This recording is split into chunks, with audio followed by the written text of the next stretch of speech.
My name is Ashley, and this is Let's Talk Dispatch. I do. You're gonna do it. Do it really well. And I believe the world needs more dispatchers. Around in the mud, blood, and plus beer. years that I'm not working 4th of July. 4th of July. Saying community policing, right? What about community dispatching? So on this show, with the help of my guests, we will educate, empower, and support the heroes behind the headset. Right. Hello, everybody. Welcome back to another episode here on Let's Talk Dispatch with me, Ashley, the Raspy Dispatcher. I'm very excited for today's episode. I know that a lot of the focus of my podcast and of the Raspy Dispatcher is on getting more dispatchers under the headset, but there's definitely a reality that we need to talk about as well, which is transitioning out of law enforcement, transitioning out of dispatch centers, out of being a first responder, and what that looks like for folks. So today, my guest is a police services officer at a municipal PD, and they have experience as an officer, detective, and a sergeant. And we're going to be talking about transitioning out of law enforcement, how our mindset and our perspective shifts, and during that transition, as well as the creation of their LLC, Next Shift. My guest today, Jessica Flores. Hi, Jessica. Hello. Thank you so much for having me. Oh, thank you for being willing to jump on with me. Absolutely. I feel like we just kind of stumbled upon each other in the great world of social media. I saw your page and liked what you were doing, was like, hey, can you come to my show? Which was an absolute honor. You were the first person to ever reach out and be like, hey, Aww. let's do this. And I was like, dispatch? Sure. Let's go. So cool. So tell us a little bit about how you got into public safety, your journey so far. It sounds like you've done a little bit of everything on the law enforcement side. I sure have. I sure have. The past, I would say 17 years have been, well, they flew by, first of all. I was 21 years old when I got into law enforcement, and everybody asks me, like, what drew me to it? And I wish I had an answer. Like, I wish I knew and could pinpoint something. I tell everybody that subconsciously seeing my grandpa, he was a police officer, bring us donuts and the Sunday paper in his squad car every Sunday when I was growing up, like, I think subconsciously it like put it in my head, like, this is cool. I can eat donuts and hit this button that makes a siren go. Like, Gosh, cool. definitely. It's the donuts, everybody. I think it was the donuts. But I mean, he died when I was 10, and I went to his funeral. It was the first funeral I'd been to, and to see the community of law enforcement and what that was. He was a Marine as well. So to see that, it was just something that I had never seen. And I was like, wow, that is really something special to be a part of. And I think also subconsciously it was like, wow, something bigger than yourself. Again, I was 10. I had no idea what that even meant then. And then as I grew up, I got very interested, if you will, in the CSI show, the original. All the other ones suck, but the original CSI. Facts. Oh, man, I'm telling you what, they just ruin it when they do too many. But I got very into that, the court TV. Like, I was that nerd. Like, let me sit here and watch Scott Peterson go to trial for this murder, and what are all the facts? And even O.J. Simpson, I was 10 years old. Like, it just from 10 years old on, I swear, it was just like what I wanted. And the more shows I watched, the more I was like, these victims need a voice, and I'm going to be that voice. I want to be a detective. That's my only goal here. I want to be the voice for those who can no longer speak, whether because they're gone or they're just so freaking in fear for themselves that they feel like they can't speak. That's amazing. And I think as a dispatcher, it's interesting to think about being the voice for the folks who are calling, because from the moment that we're picking up the phone, we're gathering evidence, right? So there is that reality of being a 911 dispatcher, the way we ask the questions, the background noise, the victim who has the nerve to call right now, but when everything, the dust settles, may not still have that nerve to speak to themselves. That recording, it goes a long way. I would you agree, as a detective, for the victims who are constantly dealing with some trauma and struggle when they're going through a situation like that? Absolutely. And I will tell you, your guys' training and the ability to talk to people, you are that first person that when they're getting involved with the police world, And sometimes it is their very first time getting involved with the police world. There are so many people who suffer and struggle for so long, and they're so scared. And then they finally, like you said, they pick up that phone and they may not even be able to get words out. And that's where you guys kick in and your training kicks in, and you can elicit information the way you need to without making them feel attacked or not making them feel uncomfortable. And sometimes the slightest piece of information that comes out on that phone call could be what really is a game changer. It's so true. And I think that for dispatch specifically, I would imagine for detectives and law enforcement, I think one of the things that we try to be very intentional with is not re-traumatizing folks. I think about when victims call in to report like a cold rape or something of that nature. And so I was like, I need certain information to know kind of where the thing falls. Mm-hmm. I don't want to re-traumatize my Right. caller. I would imagine you have that same kind of experience on your guys' end with the interviewing and because they got to tell me, the dispatcher, then I got to give it to the patrol. Right. So the patrol officer has to write their report. It gets kicked to a detective. Then the detective has to do their thing. So it's just kind of a Yeah. of trying to gather that information and being intentional and kind without re-traumatizing folks. Yeah, and the less they have to repeat it, and it's something that I don't think, again, it was 17 years ago when I got in 2006, it wasn't such a focus. Trauma-informed work has come around since, I mean, I left 7 years ago, and it was just then kind of being a thing, and then even more so now with like co-responders being able to help and things like that. But it's such a sensitive thing when you're dealing with certain things. Like some departments have, you can't talk to juveniles because you don't want to, whatever the parent tells you, that's what you write in your report. And then it goes to a detective and they don't even talk to them. They set it up for a special interviewer who is trained to deal with children and to talk to them to get the information that we need in a way that makes them feel comfortable and safe. And then again, they type out what they do, or we watch the interview and we type from there. So the less we have to have a victim talk about something, the better. So true. And so do you remember what it was like when you were first getting started? Maybe your like first interaction with dispatch, or kind of what that process was getting your feet into this line of work. Yeah. So like I said, I was 21 years old. I was a little baby. I feel like when I look back, I'm like, oh my God, I was just so young and so naive. I came from a very small town. I think I had like 40 kids in my class. And I chose to get my feet wet, if you will, in law enforcement by going to the big city here, which is Kansas City. So the city itself, 600,000 people or so. I got thrown right into the inner city, which is what I wanted. It's absolutely what I wanted. And so, your first week out of the academy, I had 7 months of an academy. So I got very good exposure to the city, to the calls, to the people, because I did a ride along every single weekend in the academy. I wanted to hear the radio. I wanted to talk. And the people I rode with made me do my activity log. We'll do their activity log. They made me talk on the radio. They made me direct them where we were going on calls, as long as it wasn't a super emergent call, like just so I could know geography. And if I messed up, they would honk the horn and do stupid shit to where like I felt like a dummy and people were like, what is this cop doing? But it was some of the best training because you don't get that in the academy. That was on me to get that. So I got exposed to a lot. I got to meet the dispatchers. And then at Kansas City, we had call takers and then we had dispatchers. They were separate. And I remember the first time going up there into that room and just being like, I could never. Absolutely not.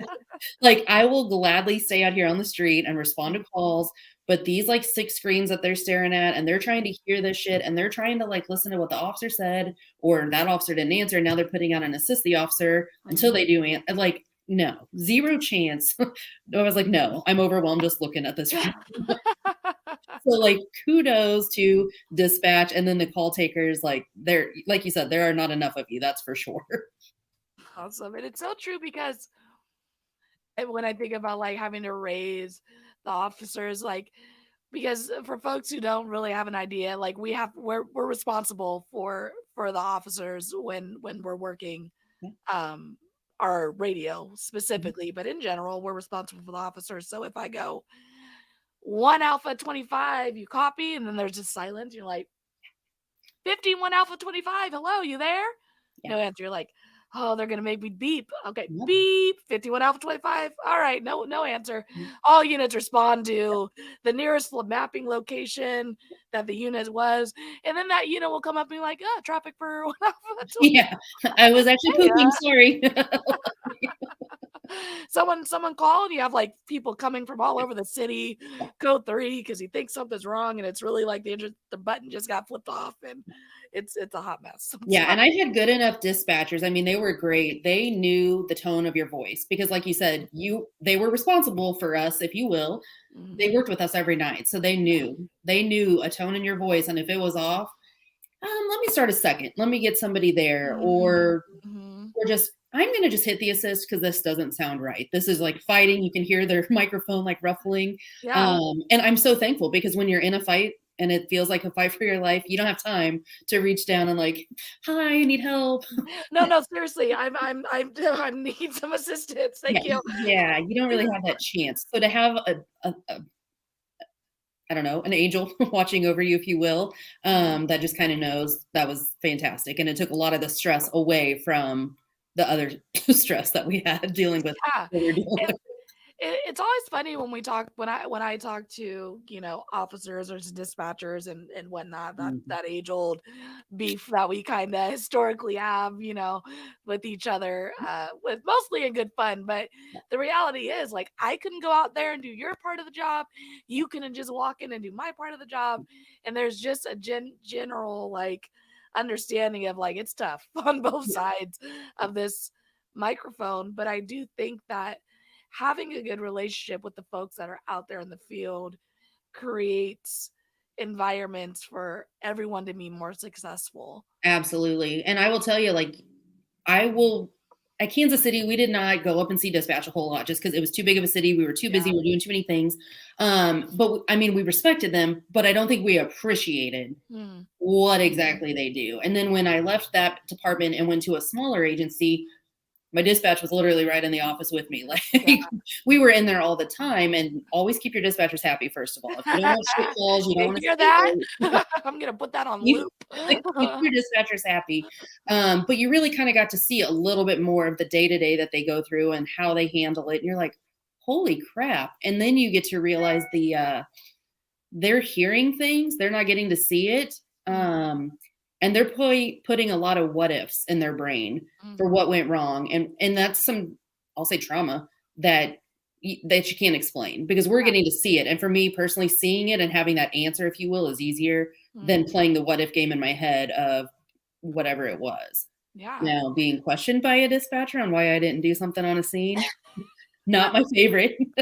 You weren't there. We never ask questions as dispatch. You weren't there, so that's why there was not an arrest made. But yeah, I think there was a respect, but a lack of appreciation. And I see that still today as a civilian at a department. I'm like, if you guys just sat in there for maybe 30 minutes, you might appreciate a little more. If you sat in my spot for 30 minutes, you might appreciate a little more what the civilians on a department do to kind of carry it when you're out there. Like, there's a lot that goes on behind the scenes. No, there really is. And like you, I started at a larger agency, and my comm center was in one of 6 of our beats. And so our officers that worked in that beat would kind of come in when they would use our facility for their lunch and, a clean bathroom and things of that nature. Gotta have that. But knowing my officers there wasn't that accessibility to them because it was such a big city. But at my new department, like you, this is the home base. We share it. I know all of these folks, all their in-betweens out, their family, their kid, like all those things. So it's just a really different reality dispatching in a center like that because you do get to know the officer. And when they do get in a tussle, it's not just a number on a board anymore. It's like, that's Jessica, and she has this person, that person, that she's trying to get home to. So it definitely hits a little different, I would say, as a dispatcher when you have the privilege of knowing the folks you're dispatching because of the setting you're in.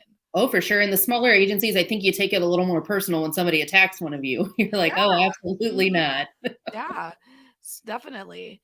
So you've gone through all these different avenues and roads in law enforcement, and now you're kind of on, like you said, a civilian side role in a department, and you created an LLC called Next Shift. Want to tell me a little bit about that? Yeah, and I will try to do a short version. So 7 years ago, I lost my career to an injury to my gun hand. It seems simple enough, but like it still like clicks if you hear it. I can't use it even like for push-ups and things. On occasion I can force it, but then it's like a swollen sausage for like a week, and it's hard to use or write or grip or anything. So I lost my career at 31 years old, and it was the career I thought I would always have. Like I never doubted for 1 second that I was going to be a cop, that I would be a detective, that I would, and then I got sergeant, and that was a disaster, but I got it. I experienced it, a squad full of people with under 6 months experience. Like it was like the most stress I've ever had in my entire life. But then I got hurt, and then I lost it. And I would take that stress back all day, every day if I could have it back. But that was 7 years ago. In February, I got out. I spent about 2 pretty pissed off and then a pretty bad grief struggle, if you will. I didn't call it grief at the time. I didn't even really think of it, but all the emotions I went through, oh yeah, that's the grief right there that you go through. And I was like, oh. And then one day, finally, I was like, I'm done. Like, I can't. I have to take responsibility. I have to take the next step and do whatever it is. So after that, I mean, I did stupid jobs that I could just get and I could take. And I didn't know how to necessarily like translate a resume. I just had my police resume basically, and all the things I did. And I would get so frustrated applying for jobs that I thought, why don't you see my value? Why don't you see my value? Look at all the things I've done by the time I was 30 years old. And I reflect back now and I'm like, well, you didn't value yourself enough to do the work it took to put forth the effort to change this resume around, to reach out for help, to put in for jobs that were out of your comfort zone. I was just trying to be an insurance adjuster. I was trying to be anything I could that seemed fitting for an ex-cop. Yeah.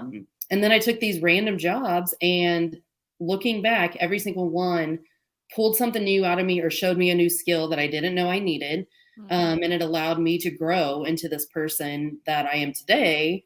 And some of the opportunities I took were with direct sales. I know some people have a huge, no way, absolutely not am I doing direct sales, or can I even respect it? But that is what taught me that dreams are okay for adults. It's not just a thing for kids. You can be an adult, you can have dreams. You're never too old to set a dream. You're never too old to set a goal and to go after it. It was the thing that opened my mind to, oh, I could run a business, but basically somebody else does all of it. And I just have to show up, and I have to be me, and I have to build a brand and sell products, not by actually selling the products, just by showing up and being authentic. This is like a dream freaking come true. Holy crap. Like, wow. I can be me and people will like me. Okay. So that kind of opened the door. And then 21. Okay. So like 4 years in, 5 years, I was kind of like, I want my own thing. I'm tired of hiding behind a brand. And I have such a much bigger mission that I haven't been able to figure out how to meld what I'm doing with direct sales, which was makeup and skincare, and even Beachbody, whatever. I haven't been able to meld that with this purpose of let me serve others and let me help them through the struggles of life. Like, that's what I'm passionate about. I'm passionate about helping people do that. I'm like, it's great to have great skin and really cool makeup. Like, it is great. And like to work out from home, like that's awesome. But it wasn't it. It taught me how to talk to people. It taught me how to network. It taught me how to think differently, because the biggest emphasis was on personal development, which I had always put a middle finger up to and said, I'm just fine the way I am. And I don't need that. And, cop brain, like, type A, like, I don't need your help. Like, Yes. And it made me really dial that back a little bit and actually do some work on the inside and be like, you're not all that actually. And there is some work you can do. And if you're going to serve these people in the way you can, you've got to do some reflecting inside. And so it brought all of that up. And I was at lunch, pissed off at my job, but I was with a client who became a friend and was like, people keep telling me I need to be a life coach, but I don't even know who the hell I would life coach. Like, what? And she told me about a friend of hers who was a CEO transition coach. And I was intrigued. I'm like, well, what the hell is that? She goes, CEOs don't know how to not be a CEO at the end of their career. And like, it was a flashing light bulb. Like, I'm always like, God, can you give me a sign, like flashing, please? Because I'm not good at listening. And that was that moment. It was like, yes, it was like, let's talk. Bright ass yellow, like flashing bulbs. And I was like, Gail, I need to stop you for a second because holy shit, I can help ex cops that lost their career. And I was like, I'm going to be really rude. I need to type this all on my phone really quick because I'm old and I'm going to forget. So I got my phone out. I typed up all these things. I told everybody I knew when I left lunch. I was like, oh my God, this is it.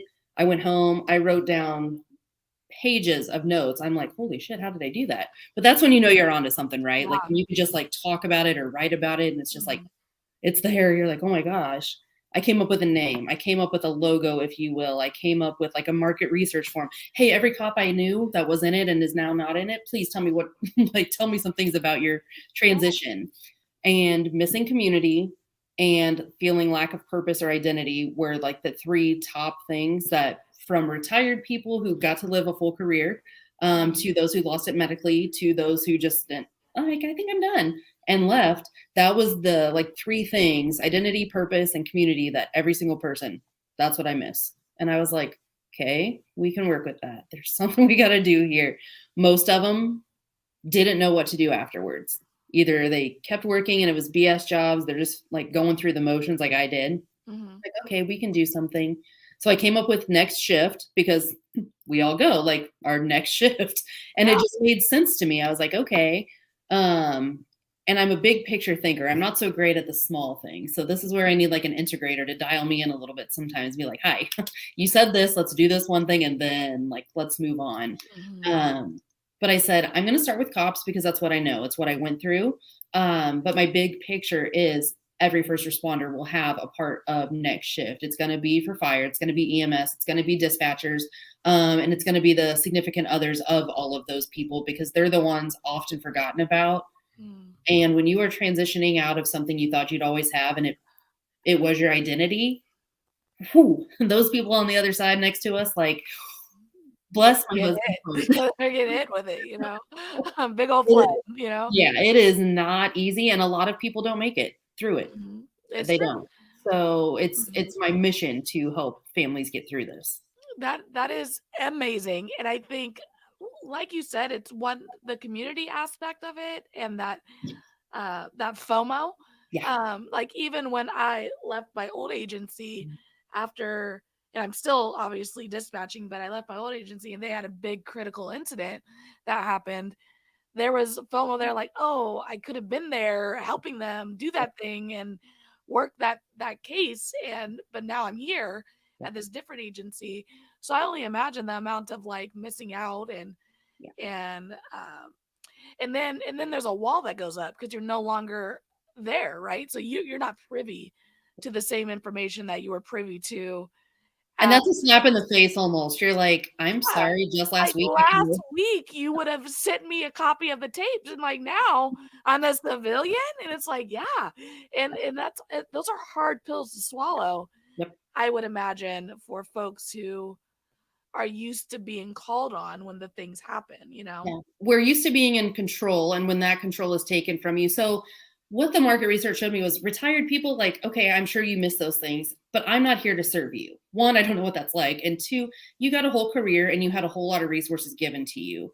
Those of us who lose it when we're not expecting to, there's a whole, or even if you leave, because I left my first department, there were certain emotions that came with that and the burnout. That's where I left, why I left there. But when you're just forced out and you have no control over it, it's completely different. And you're like, oh my gosh. And sure, people initially will call and check on you and all the things, and then that stops. So you're like, wow, not only the career I thought I was going to have, some of these people that I served alongside and did A, B, and C alongside with, I thought would always be here. And now they're not.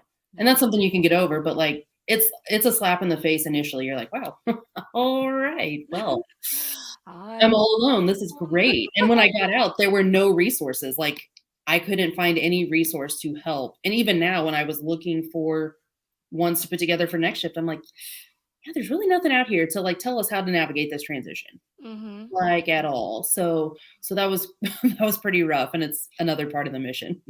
And I think for folks who are thinking about leaving, I wrote a blog for 911 Training Institute, and I kind of compared it to when an athlete plays their last basketball game. You Yes. know, it's like there's many reasons that we leave the court. You know, it could be an injury, it could be time's just out, it could be burnout, you're not feeling it. You know, there's plenty of reasons.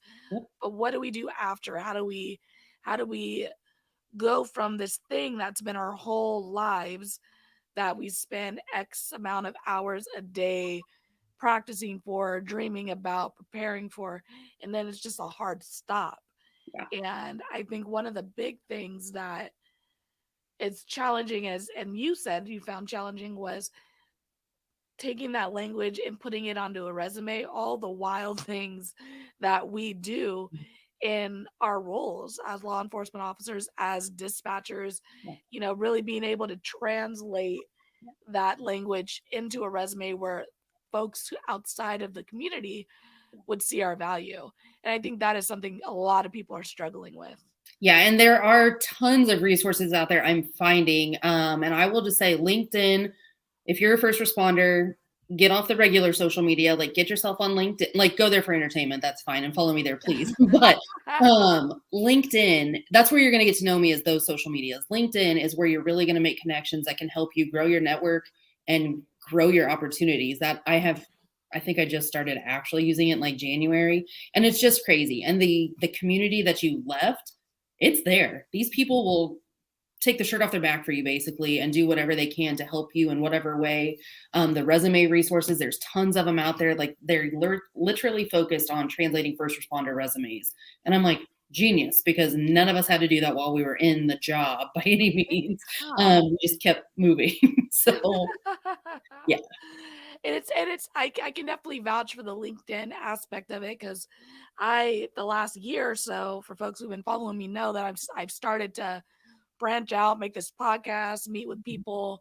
And I find a lot of these people on LinkedIn as well. I mean, there's definitely a huge dispatch community on there, or these folks who are doing these awesome, amazing things outside of just answering the call for 911. There's a whole private sector that exists, that if you aren't looking and don't know to look and aren't just out there in these certain spaces, you just will never know what is there. Yeah. And sure. I know the private sector can seem a little scary, but I mean, for folks who are coming to an end for whatever it is, again, be that like that ACL injury or just had enough, there is a world where you can go impact people the way you impacted them in the field, in a dispatch center, in the private sector, still make good money doing it, and still find that joy in that community that we long for in this line of work. Honestly, probably better money. And it's been so inspiring to see what some people have done. A canine officer retired, the dog retired with him. Well, now he is a consultant and he takes his dog to like schools and churches. They pay him to do sniffs when they need them or want them or whatever. And I'm like, perfect. Your dog's not dead, for gosh sakes. He's still got a lot of life in him. Like he's trying to do it. Like, stuff. like go do that. But it was outside of the box thinking that I'm like, who would have thought? Like, sure. Yeah. Why not? Mm-hmm. It's so true. And I mean, what do when folks work with Next Shift, kind of like, what's the process? What do you do when you work with people? How do you help them? Yeah. Like, what does a daily regular meeting look like for you with someone who's using your services? Yeah. So it's all still very, very new. And I want to be very transparent about that. I'm Little Miss Transparent. Like sometimes I think it kicks me in the ass when I do that. But hey, we love transparency here at the Raspy Dispatch. Let me tell you, we are faking it till we make it on this side of the mic. So, you know. I love it. I love it. Actually, I had my first client call. Well, it's actually tomorrow, but we had like a discovery call and we're talking. And I was like, so you're my first client, just FYI, like, are we good here? And he's like, yeah, and you can share it and all the things. So he shared in the excitement with me, which I think is awesome. That's one of the things that you have to get through is your ego when you're building your own business or brand. That is for sure. You know, you know. So I have these things on the wall back here, and I had gone through a business course, if you will, and spent a lot of money that was not necessary, but I learned a lot of things I didn't want to do for people. And I think the goal of that was to create a group program for people, a group coaching program. And the more I looked at it, the more I'm like, one, cops don't want to talk to anybody for help anyways. They definitely don't want to talk about it in front of other cops. So like this is probably not going to work for me here. I wasn't really gaining traction because I just started talking to this type of network the end of last year. Yeah. Like I had tried for 7 years to run so damn far away from law enforcement, despite my husband being in it. But I had to continue. Why does this patrol car keep following me? But I had to so far remove myself in order to heal and grow and move on that I was clueless on honestly a lot of things. And then I just started this civilian job in November. And kind of got integrated back into it. I started talking to these people in like November, January-ish. So no group course was going to launch at the end of January. I'm like, I literally just started building a network in this arena. So let me just get that out of my head. Like it's back there and it's here for if I ever want it or need it. But I knew that one-on-one was going to be the best bet for officers, at least to start out until they could build trust with me, until they could get some results of their own and feel comfortable saying, hey, Jess really helped me do A, B, or C. But the more I thought about it, the more I put it down, it is to help people rediscover their identity because most of us have lost it. Redefine our purpose because you have to have one. You can't just like, oh, well, I lost my career. Now my purpose is that. No, there's a purpose in the pain and we just have to unravel that and figure out what it is. I like that. And then reignite your passions because we all have passions, but oftentimes we're sleeping, we're working, we're sleeping, we're working. There's not a lot of time for the fun or the things that we enjoy doing. And if I can get you back to understanding and knowing that person you are behind the badge or what the microphone or whatever the situation might be, then we can actually move forward with the next career, the next shift, if you will, of your life. Because often we focus on what we've lost and not what we can gain or what we have gained by being out. And that's really just the mission, to get people to know who they are and then go find that career. Don't just rush out and get another job. You're going to be miserable. You're going to stay miserable. And if you're just trying to stay comfortable doing private sector investigator or private sector, whatever, sure, yes, you're skilled in that. That is great. But is that really what you're passionate about and purposeful? Do you feel a purpose every day waking up and going to do that? If you don't, it's going to be a really long road for you. And we've got to figure that stuff out first and then get you into something. That's amazing. And I think that I feel like first responders, we like to talk to folks who get it. And I think you, coming from the role that you were in, you still got your foot in the door with some law enforcement, even as a civilian. Folks are going to be more receptive to open up to someone who's been there, done that, sees the struggle, and knows how to kind of guide through it. And I do want to acknowledge that getting something started is tough. Okay. So talk about like imposter syndrome, like fighting through every day on the social media world of folks who have their opinions and will give it to you just cause middle finger block button, guys. Right. Middle finger block button. So just the fact that you're out there doing the thing and you got your first client, like these are the moments, like I really try to highlight all the little moments because one day the Raspy Dispatcher is going to be, a multi-billion-dollar company. Amen, sister. Amen. I'm going to look back on the days that I had 1,000 followers and I'm going to miss those days, and I think having these moments, like having the light bulb moments, writing the notes in the phone. I mean, my fiance yells at me all the time, like, stop sending me 30 ideas in a minute. Like, what? I just need to put it down. If I don't put it down, what am I going to do with it? I have to tell somebody, and it's you, sweetie. I'm sorry. Absolutely. So I think it's wonderful what you're doing, and you're only going to help more people. You know what I mean? Like the fact that you got your first, it's only going to get better, more awesome. I mean, you're already on the Raspy Dispatcher. Let's talk. Hello, I've made it basically.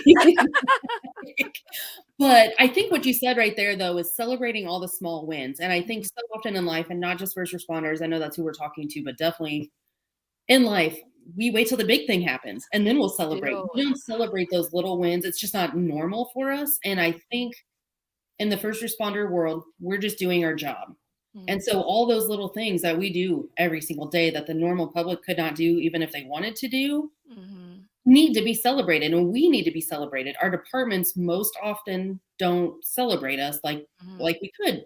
It's just, hey, congrats, you did your freaking job. Yeah, like, oh, it's National Whatever Week, so we're gonna bring And some I company remember getting promoted to sergeant and being like, I have no freaking clue what I'm doing, and holy shit, these kids are new and they're not really doing a lot right. But like, I need to instill in them that when they do something right, hit on that. Don't just ever come down on people when I'm having a conversation with somebody. Start positive, then get to the shit, and then get positive again at Yeah, the end of it. little Oreo cookie method. Little Oreo cookie, like whatever you want to call it, but those are things you had to learn through doing it because you're like, well, I got none of this shit, and I have some really crappy leaders, but I want to be X, Y, or Z, or this is what I wanted in a leader.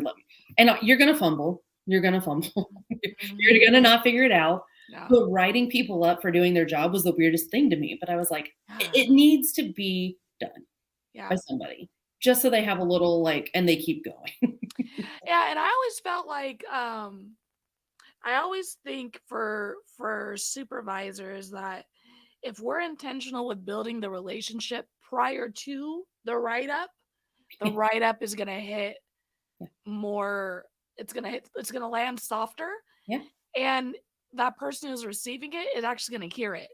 Because if, Sammy's supervisor never hasn't plugged in 20 years, only shows up to talk to me when something negative is happening, I could really care less what Sammy's supervisor has to say about my performance when they don't even know me, But if the supervisor who I interact with all the time asks how my day is, gives me feedback, constructive feedback, because for me, as a dispatcher, I'm always looking to get better. I'm always wanting to learn how to do my job better, what tools I can use that are available that I'm not using. That supervisor writes me up, I'm going to hear it better. There's going to be some tough love coming in that direction, but I'm going to be more willing to be like, okay, they know me.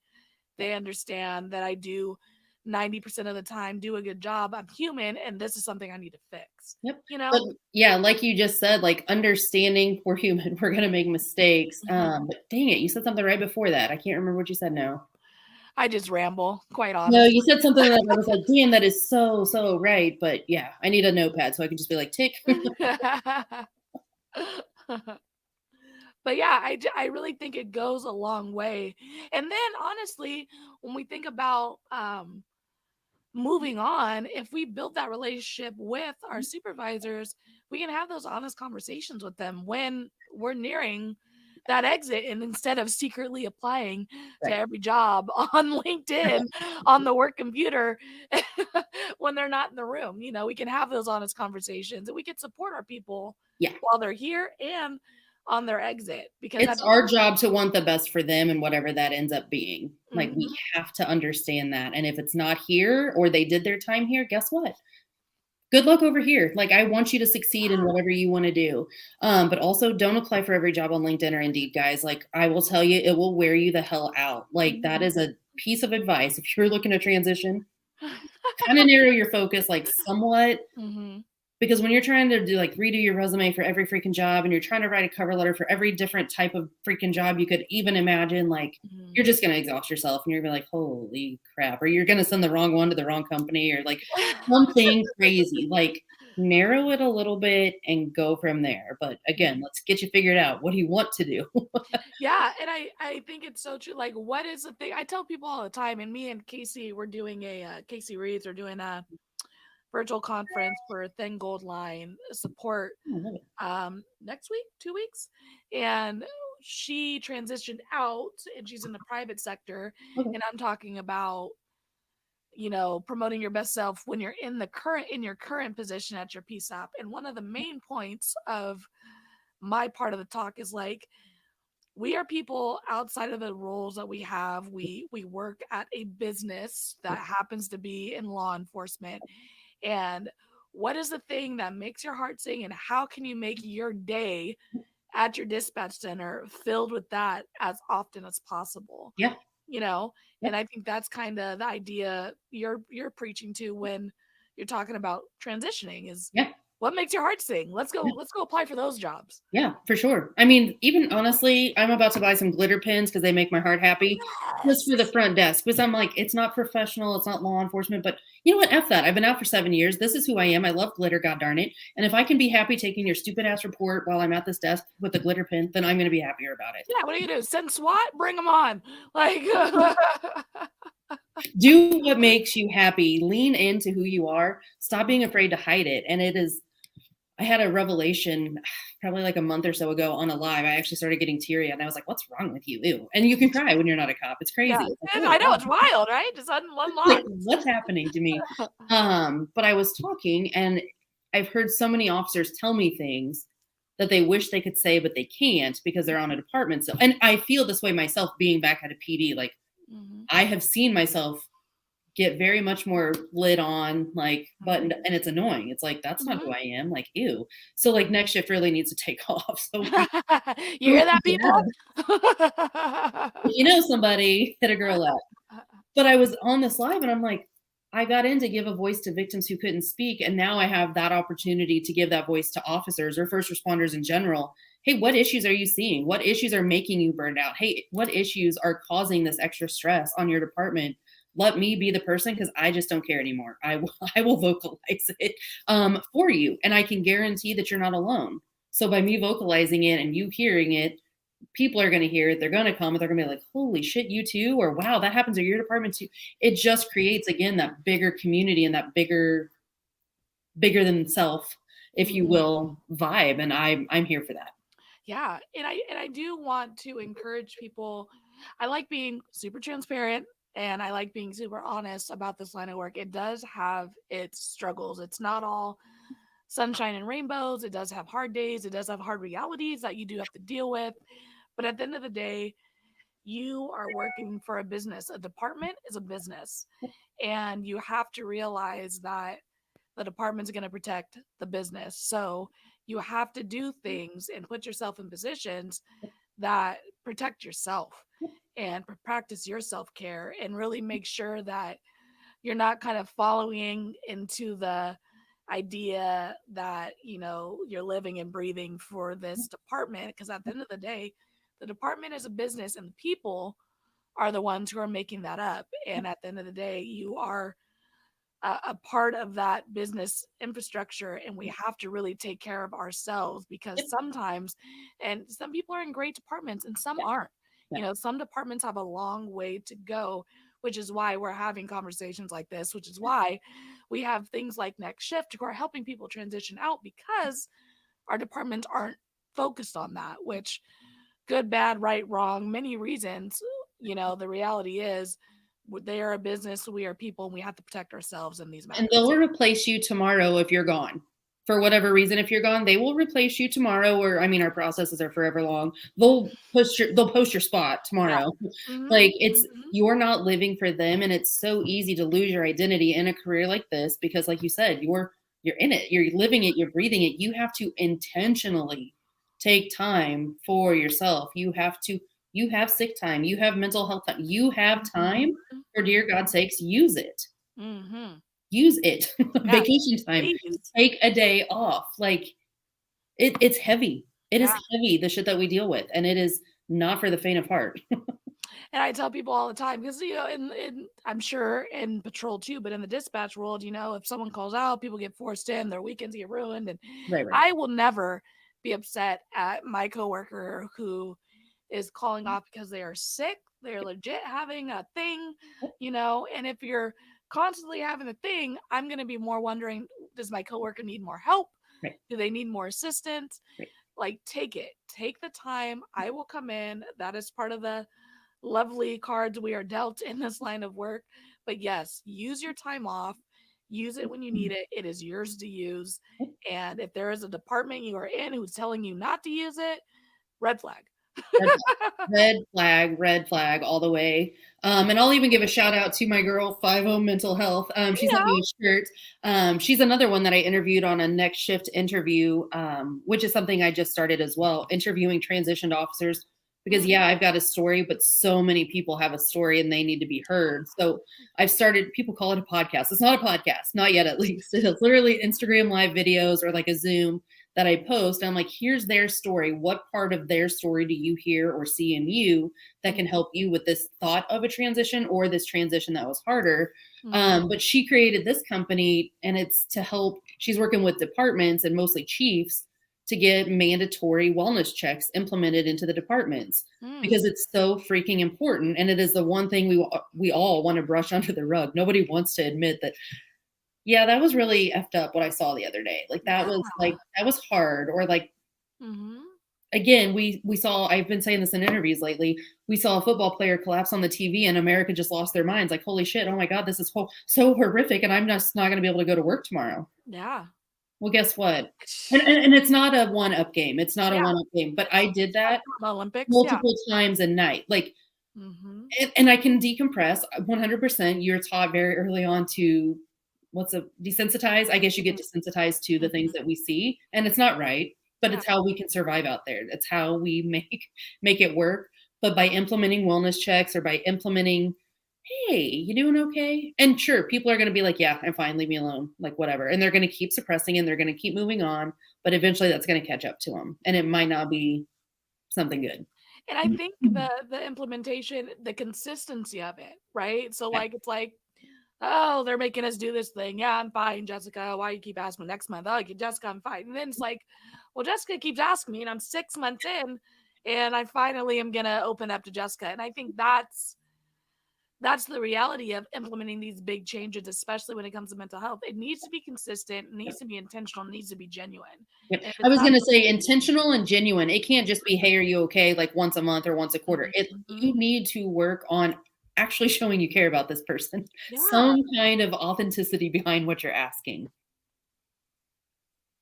It is so true, because without that, I mean, especially cops, I mean, they smell BS a mile away, like we know you're just checking this box and this isn't really to help us. It's just to say you're helping us. And that's not the kind of support we want in departments in general, from patrol up to dispatch centers. We want general,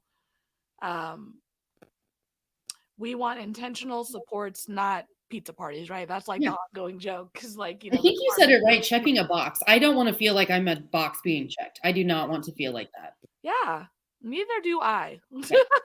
Neither do you. And we both know what it's like to build from the ground up, kind of the know, like, trust factor here.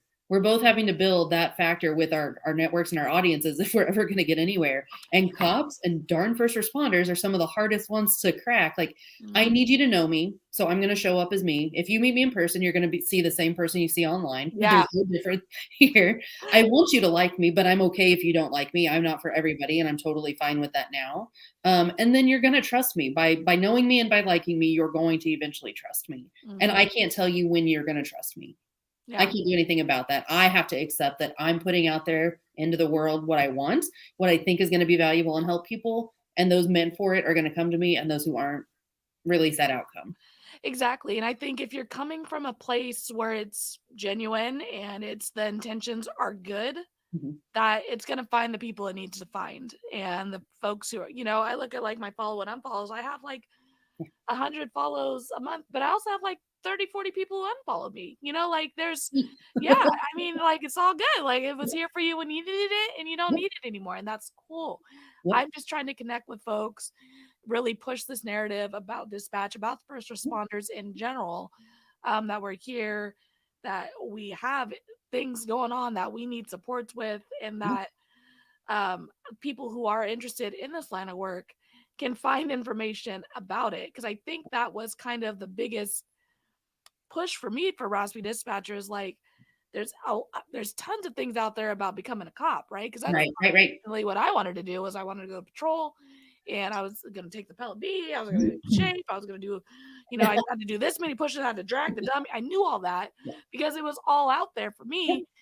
And then when I also applied for dispatch, I was kind of like, there's no one's talking about it. There's no information out there. So how can I, as a civilian who has no law enforcement in my immediate family, go into these spaces and kind of be comfortable and know what I'm talking about and present my best self with no information. I And just had that conversation at work the other day. They have an evidence tech position open. And I was like, Sarge, were you honest in there with like what people are going to have to do and see? Because me personally, I love crime scenes. Like I will watch crime scene photos and videos like all day long. I'm a weirdo. I get it. But I'm like, what can I find that maybe somebody missed? Like that, I'm just weird. Okay. yeah. Uh, But I love them. And you've got this nice little evidence tech job. Oh, you're inside all day and you're doing that. Are you telling people they're going to be dealing with bloody clothes and oh, that's the bullet from when he shot himself? Like, are you telling people these things? Because yes, it could scare people off, but those aren't the people we want here if they can't deal with it. They need to know ahead of time. You're going to look at crime scene photos and you're going to burn them to a disc, and it's going to be probably things you've never wanted to see in your life and you'll never forget. yeah. We need to be more transparent with our job postings across the board in law enforcement, just so people know. Why get in here if we can't keep them because they're like shocking on, then they're just like, yeah, we're wasting money. waste of money, a waste of time, a waste of them. And like, again, once you see it, you can't unsee it.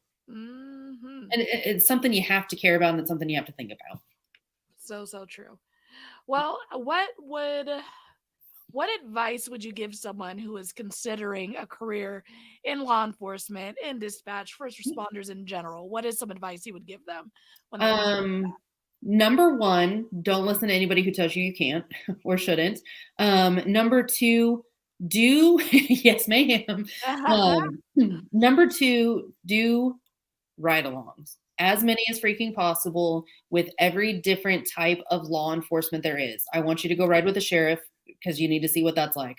If highway patrol, I don't know if they do, ride with them just to see what it's like. Their hat, you and their hat, they might not fit in the same car. I don't know, but like ride with them. Go to a small department, like a smaller municipal department. Go to a big ass city where it's going to be just hopping. Don't ride during the freaking day. Ride at night. See what these officers, what these dispatchers are facing. So if you're riding, you're going to hear the dispatchers. You're going to know what's going on. If you're a dispatcher or you want to be, go ride along. You're going to hear the dispatcher. You're going to hear what the officers are going through. You're going to see it firsthand and be like, holy shit. And maybe it inspires you to be like, wow, I want to be this badass dispatcher on the other side of this microphone who can help whatever this is over here. Same with fire, EMS, if that's what you're wanting to do, like go do. I don't know what rules are anymore, but if you can ride with them, or at least sit along with them.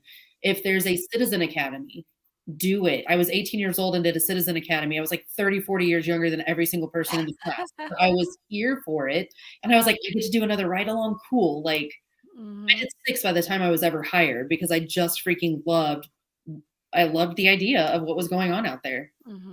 But do that so you know you're not wasting your time. Like, don't put in for a big ass city if you're like, absolutely not. Like, I want this. Or if you're like, I'm not okay with my backup being 40 miles away or 20 miles away, like maybe you need a city. Like, but need to know those things. Talk to as many people as you can. Get on LinkedIn. Make your connections with people. Most officers aren't on just regular social media. Definitely not by their actual name. So go to LinkedIn where people are a little like more guard down and willing to talk and things. But that would be some of my biggest advice. But yes, don't let somebody talk you out of it. It's a career that is so fulfilling. You'll never forget it. Awesome. Yeah. Ride along, sit alongs, go see the job happening, see it, smell it, see if it's something you'd want to see and smell for 10 to 12 hours of your day. Smell for sure. That is one thing. Whew, man, you'll never get some of those out of there. It is true. I like the comfort of my desk where I can turn my little heater on when it's raining outside. And my officer's like another call. I'm like, hey, there's a tree down. Someone's got to go move it. I'm going to sit here. You know, so there's both sides of it. And both are thrilling. Some of my favorite times is going on ride-alongs with my officers. So it's a trip for sure. Yeah, it definitely gives you a lot of information as to what the folks are dealing with. And like you said, the different types of law enforcement agencies that you could be applying for. Because having a cover, as a dispatcher, having a cover that's 40 miles away is stressful, let alone the officer who's staring at the person in the face waiting. So I guess one other thing too is get yourself into an environment, I guess, because I knew I wanted to be a cop, but you had to be 21 to even apply and get hired. I didn't want to go work in a jail, but I felt like, okay, I'm working retail. I'm at least talking to people every day. I'm like seeing all different walks of life. if you've got it in you, go work corrections, go work detention, go work. I don't know how old you have to be a dispatcher. Is it 18? Yeah, it's typically 18. 18. Entry level. Put yourself in a role and just get acclimated. Even a role like mine that I do now, it's very hard to train like a civilian for this role because it's a police services officer. We're doing everything but dealing with the suspect. Yeah. Like we are taking the reports, we're answering every single freaking question that an officer writes or asks or handles. Even if you're transitioning, if this is something you could do, you would be killer at it. You know what you're doing already, and you're not in the weather. Hello, you're not wearing 20 pounds of gear. Awesome. And you're not dealing with suspects. You're not having to fight anybody. Like my sergeant every day is like, don't cut anyone's head off with a machete. I'm like, if that's my only thing, Sarge, I'm good. I'm going to make it through every today. once in a while they call me officer and I'm like, oh, I have to move my gun off my hip. But you know, that's about it. Yeah, it's great. So where do folks find you? How do they get in contact with you? They want to give all your information to their friends to hit you up. Where do they do that? Please and thank you. Mostly on Instagram. It's where I just have fun. It's where I like to, like I said, you'll get to know me. _Jess Flores is my personal page. You'll see the whole transition from like 5 years hot mess Jess to like now, like just to see what the hell I've been through. And then _next shift_ is next shift's page. I try to show up in stories every day over there, but keep the content mostly like transition or mindset related. And right now it's very blue and black. At some point it'll start transitioning as I get more first responders involved. But for right now, that's where we're at. And then LinkedIn, Jessica Flores, Reed, REED is my maiden name. It's on there as well because most cops in this area know me by that. Awesome. Well, I'll include all that information in the description of the video as well, so don't feel like you got to write it all down. Jessica, thank you so much for being willing to jump on, and the work you're doing and the community you're building is needed. It's appreciated, and I'm excited to see it take off. Thank you so much, and I hope this helps your audience as well. Oh my gosh, it certainly will, without a doubt. I'll be right back with you, Jess. Yep, thank you.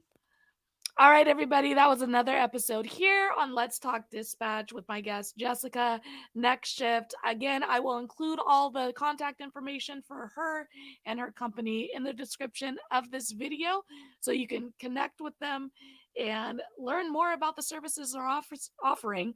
They've lived it, they've experienced it, they get it. And I think that's half the battle for us first responders when we're looking for services, is trying to find the folks who understand what we're going through and really get the mission that we're trying to accomplish as we transition out of this line of work.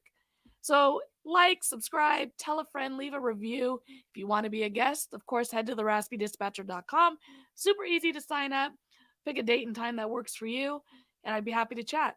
Until next time, stay raspy. Thanks for joining us here on Let's Talk Dispatch. Don't forget to hit that subscribe button and leave a 5-star review. Consider joining our Patreon for exclusive content, early access to episodes, and discounts on merch at theraspydispatcher.com. Follow us on Instagram and Facebook, and subscribe to our YouTube channel. All of these things help support the creation of more content, because the world needs more dispatchers. Thank you all again for the love and continued support. And until next time, stay raspy.